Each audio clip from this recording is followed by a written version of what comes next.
Baik, Assalamualaikum warahmatullahi wabarakatuh. Perkenalkan, nama saya Ade Bayu Nugraha dari Prodi Teknik Sipil NPM 211-224-41061 dengan dosen pengampu Bu Andini Radisa Pratiwi SSOS MSI PhD.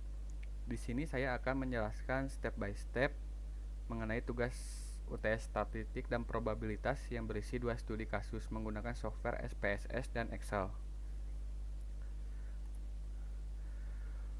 Untuk studi kasus yang pertama, yaitu tentang seorang insinyur transportasi mencatat waktu tempuh dari 20 kendaraan yang melintasi Jalan Ahmad Yani saat jam sibuk. Berikut data waktu tempuh 20 kendaraan tersebut. Dari instruksi studi kasus yang pertama, kita diminta untuk mengolah data tersebut menggunakan Excel atau SPSS dengan output yang diantaranya yang pertama, hitung nilai rata-rata min waktu tempuh. Yang kedua, tentukan nilai tengah median. Yang ketiga, tentukan modus dari data.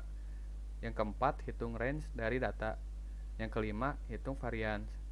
Yang keenam, hitung simpangan baku atau standar deviasi. Dan yang terakhir, jelaskan bentuk sebaran data secara singkat. Untuk penyelesaiannya, saya di sini menggunakan software SPSS ya teman-teman. Berikut tampilan awal software SPSS-nya. Di tampilan awal SPSS ada 2 sheet atau lembar kerja. Yang pertama ada sheet data view, yang sebelah kiri ada sheet variable view. Untuk sheet variable view sebelah kanan.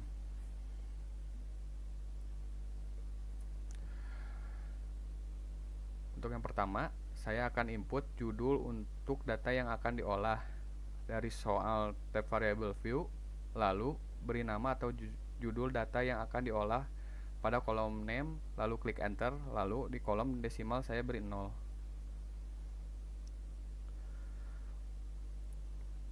Step selanjutnya, kembali lagi ke sheet data view. Setelah itu kita input data dari soal ke kolom data tempuh yang telah dibuat di sheet variable view. Dan setelah itu data sudah diinput semua, lalu kita ke bar analisis di bagian atas klik tab tersebut, lalu cari bagian yang bernama descriptive static, lalu akan muncul tab di sebelah kanan, lalu klik tab frekuensinya.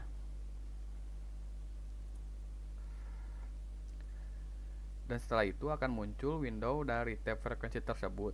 Setelah itu, klik panah yang berada di tengah panah tersebut berfungsi untuk memasukkan data yang belum diolah ke variabel. Lalu klik statistik di bagian kanan paling atas. Setelah itu akan muncul window frekuensi statik. Lalu pilih bagian yang ingin diolah sesuai pada soal, diantaranya min, median, modus, dan sebagainya. Deviasi, varian, dan range. Selanjutnya klik continue pada window frekuensi statistik dan OK pada window frekuensi.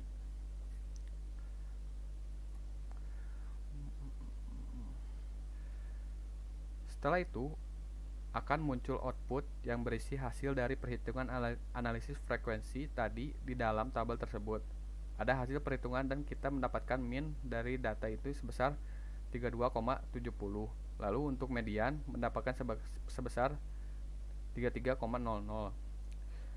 Modus mendapatkan angka 33, lalu standar deviasi 2,430. Untuk varian mendapatkan 5,905. Dan untuk range sebesar 9.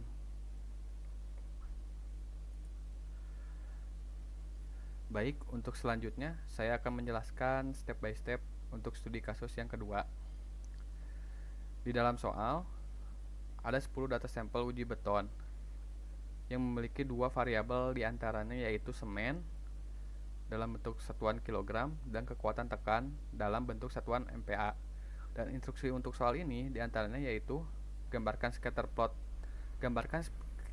hubungan antara jumlah semen dan kekuatan tekan. Lalu hitung koefisien korelasi persen. atau bisa dibilang R. Dan lalu ada tentukan persamaan regresi linier Y sama dengan B0 ditambah B1X.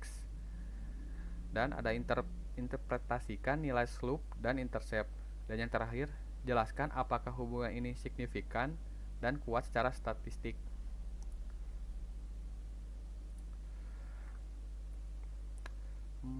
Untuk penyelesaiannya pada studi kasus ini, saya menggunakan software Microsoft Excel. Berikut untuk tampilan awal dari Excel yang pastinya sudah familiar oleh teman-teman semua. Di sini saya akan menggunakan satu sheet lembar kerja saja.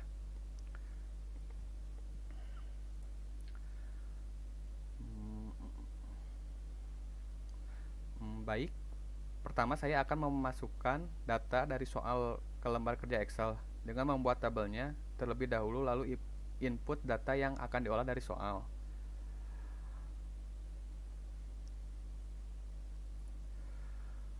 Untuk selanjutnya, saya akan mengerjakan poin yang pertama, yaitu membuat scatter plot. Blok terlebih dahulu data di tabel variabel. Blok terlebih dahulu data di tabel variabel semen dan kekuatan tekannya. Lalu klik tab insert di bagian atas. Setelah itu akan muncul tab toolbar insert, klik logo scatter atau yang telah saya beri kotak merah di layar. Setelah itu akan muncul lagi window dari toolbar scatter tersebut, lalu klik logo yang telah saya beri kotak merah. Lalu akan muncul scatter plot tersebut, setting sesuai dengan data agar mudah terbaca. Setelah itu, klik kanan pada titik biru, lalu klik Add Thread Line, lalu akan muncul window format thread line di sebelah kanan. Sebelah kanan, klik opsi garis. Klik opsi garis yang linear, lalu scroll ke bawah, centang pada kotak display equation on chart dan display R-square value on chart. Kedua opsi tersebut untuk memunculkan persamaan regresi Y sama dengan 0,0832X, 1,7453 dan R kuadrat atau koefisien determinasi yaitu sebesar 0,9808.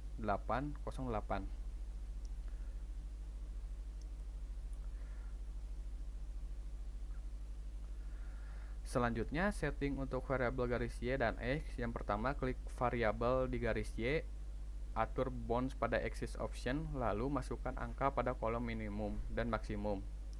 Oh ya, untuk garis Y itu variabelnya kekuatan tekan, dan garis X variabel semennya ya teman-teman. Karena yang terkecil 21,3, jadi saya input untuk minimumnya 21 dan maksimumnya 27,5 karena variabel terbesar yaitu 27. Untuk garis X, lakukan seperti sebelumnya, input minimumnya 280 dan maksimumnya 350. Untuk step membuat scatter plot seperti itu.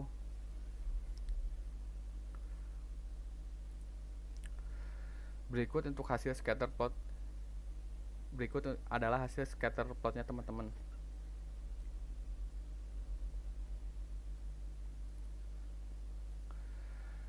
Selanjutnya, saya akan menghitung poin kedua, yaitu koefisien korelasi persen atau R. Pertama, buat dulu tabel di kolom kosong dengan judul koefisien korelasi persen R. Selanjutnya di bawah judul, masukkan rumus lalu enter. Setelah itu akan keluar hasilnya yaitu 0,99033389.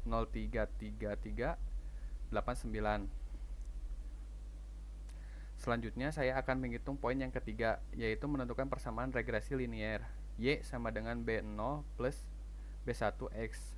Yang pertama, hitung nilai slope untuk B1X dan intercept untuk B0 terlebih dahulu. Untuk menghitung nilai slope, masukkan rumus sama dengan slope,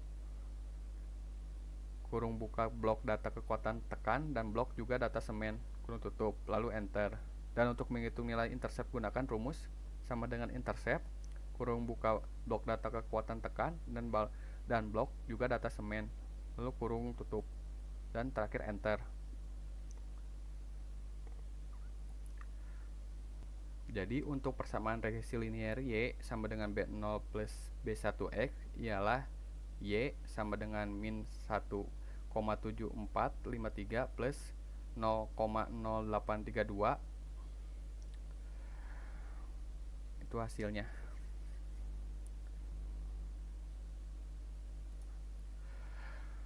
Untuk selanjutnya saya akan menginterpretasikan nilai slope dan intercept. Berdasarkan hasil analisis regresi linear, nilai slope sebesar 0,832 berarti setiap penambahan 1 kg semen akan meningkatkan kekuatan tekan beton sebesar 0,832 MPa. Ini menunjukkan hubungan positif dan linear antara jumlah semen dan kekuatan tekan beton. Nilai intercept sebesar minus 1,7453 secara matematis menunjukkan kekuatan tekan saat jumlah semen 0 kg. Namun secara fisik tidak relevan karena beton tanpa semen tidak memiliki kekuatan. Meski demikian, intercept tetap penting untuk membentuk model regresi yang sesuai dengan data. Untuk hubungan secara statistik, hasil analisis regresi menunjukkan koefisien korelasi persen R sebesar 0,9903 yang menandakan hubungan sangat kuat dan positif antara jumlah semen dan kekuatan tekan beton. Nilai koefisien determinasi R kuadrat sebesar 0,9808 berarti 98,08%. Variasi kekuatan tekan dapat dijelaskan oleh jumlah semen. Ini menunjukkan model regresi sangat baik dan signifikan secara statistik dalam memprediksi kekuatan tekan beton.